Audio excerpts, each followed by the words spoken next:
Our community in South Florida and across America is diverse. Our community across the world is vast. And here are the bullet points of the queer news for today, Tuesday, November 7th, 2023. All right. So exactly how gay was ancient Greece and Rome?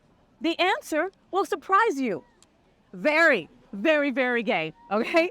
So the new Speaker of the House, Mike Johnson, we talked about him yesterday, has suggested that the fall of Greek and Roman empires was because of us, because of homosexuality.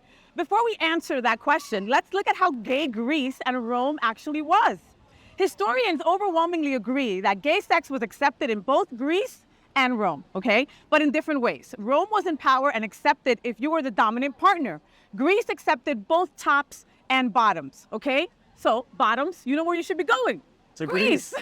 This is where you should be going, all right? So Ollie Burns, ancient history expert at UK's University of Birmingham, said, quote, "Men were free to engage in homosexual relationships so long as they were the active partner with the penetrative power," okay? So if you were the top, then it was all good. And the submissive partner was perceived to be lower in society than them, all right? So the power bottoms weren't really in control as of yet, right? So Little Nas X wouldn't be the power bottom that he is today back in those times. Got it? Got it. Got it. Okay. So Burns gives an example, okay? A free Greek or Roman man would not be subject to any form of discrimination if he engaged in sexual activity with a male slave, a former slave, a prostitute, or an out-of-work actor, which is probably most actors, right? Yeah. So, but would it be taboo to do so with someone in your own class, like a la Red, White, and what is it? That English show that you wanted me to watch? Oh, The Crown. No, Royal White. No, wasn't it Red, White? Red, White, and Royal Blue. Red, White, and Royal Blue. Like, would it be okay if it was in the same caste system as you? Yeah. You know. So famous Scottish author Harry Ray, who has written extensively on ancient Greece and Rome, wrote that it was normal. That it was just normal to have sexual relations with other men. The Romans focused on dominance. The Greeks did not. The Greeks, they focused on enjoying it and on just loving what you love, you know? So the emperors of ancient Greece and Rome were overwhelmingly gay. Emperor Hadrian, who the Hadrian's Gate entrance to the Acropolis is just like 100 yards from here. And he had a male lover, Antinous, who died at an early age. He died at 20. So you know what he did in his honor? He built monuments across Greek and Roman Europe, all of his 20-year-old lover who died.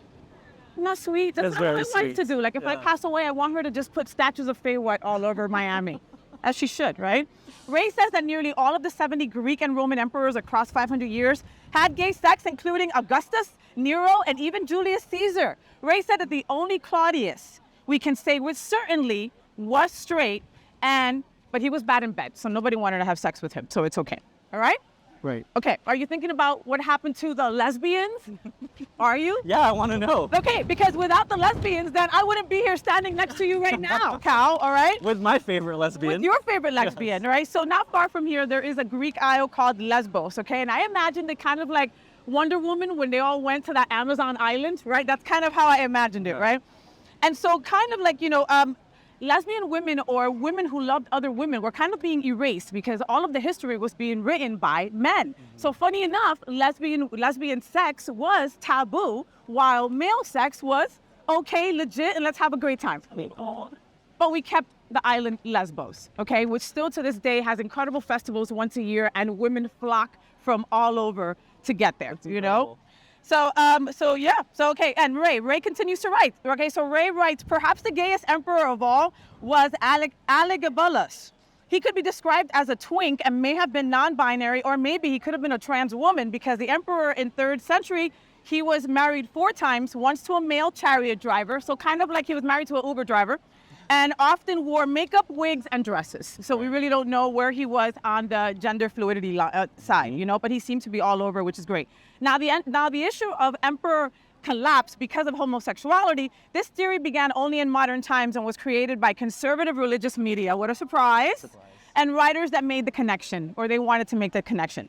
The theory has been widely dismissed and they have little or no documentation to say that is even derived from that. In fact, the largest contributor to the demise of the ancient empire was Emperor Constantine, who was the first to convert to Christianity. And religion, again, is the heart of most horror in life, unfortunately. So take that all in. What do you think? Did you think that you've been to the Colosseum? You've Yes. been over to Italy.